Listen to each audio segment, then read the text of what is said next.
AFTV, Helen, big win. We're through in the Carabao Cup. It's just been announced we've got Wimbledon in the next round. Ooh. Happy days. Yeah, that's a good tie. I'm just happy that the boys came out tonight and expressed themselves on the pitch, played some good football, scored 6 goals, kept a clean sheet, job done. It's been a long while since we've managed to reel off so many positives from the game, so it is refreshing. What's the main positive for you? Because there's a few there. Lacazette come off the bench. Firstly, it appeared. Secondly, he scored. Pepe's got a goal. Alba got a hat-trick. Yeah. Odegaard and Ramsdale had good debuts. Tavares came in and done well. What's the biggest positive for you overall? The biggest positives, we scored a goal right now, is absolutely the biggest positive, because we haven't scored a goal for, since the start of this season. So for me, the biggest positive, scoring a goal, getting Aubameyang back to his scoring ways, a hat-trick today, like you've said. Lacazette also scoring. Them coming back from COVID. We've had an awful start to this season with so many players being affected by COVID. So it's good to have them all coming back in, starting, scoring, coming off the bench, scoring. Pepe scored as well, which was brilliant to see. Saka as well, I think, had a very good game. Brilliant to see him on the score sheet. And Odegaard, good game. His little flicks here and there. I think as you saw the game, the confidence grew. The first half, we got a few goals, just coupled towards the end, but they were scrappy. And I think the second half, all 3 goals were quality in their own way. Aubameyang's finish, Saka's 1-2 with Odegaard on the running.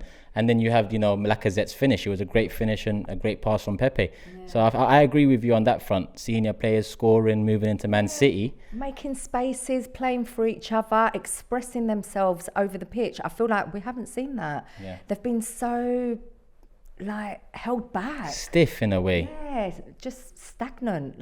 There's been barely any movement in a lot of the games we've watched recently. So just seeing them playing with more freedom was really good. What would you change up for Saturday, if anything?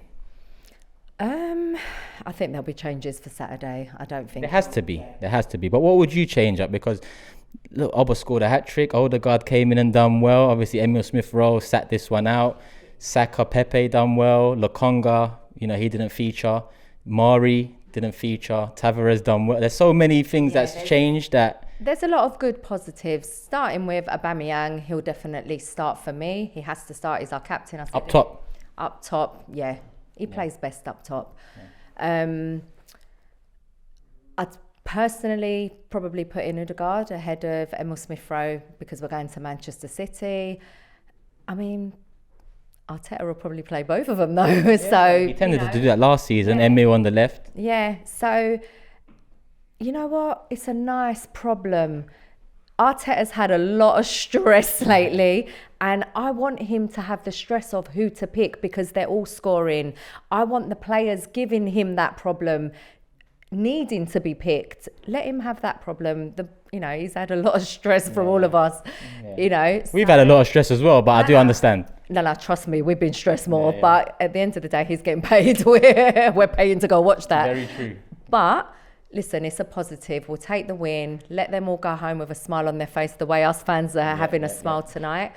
And he's just got to set them up correctly. I was not happy with the way he set up the team for Chelsea.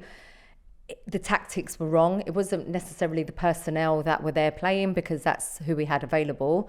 But he needs to go into it not naive or not trying to overthink and be too clever. He needs to go back to basics, pick the right team to combat the opposition. Yeah. And bare minimum against Man City, what do you expect?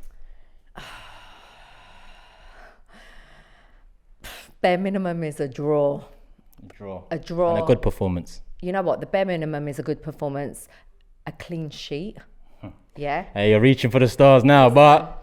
We start with a clean sheet. That's going back to basics, yeah? If you can keep a clean sheet, you've got every chance of winning a game, yeah? So if the defence can do their job, it's up to the outfield players to try and score a goal. Listen, I know it's Manchester City, but you know what? They ain't really got a striker.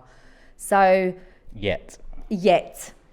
Will they buy somebody by Saturday? Not in time, no. Not in time. So we need to go into it positive. The players need to have the mindset that they can go and score a goal. If the goalkeeper can keep a clean sheet, if Leno has, I'm guessing it's going to be Leno picked, if he has a really good game and he sets up the defence correctly behind him, listen, they can keep them at bay.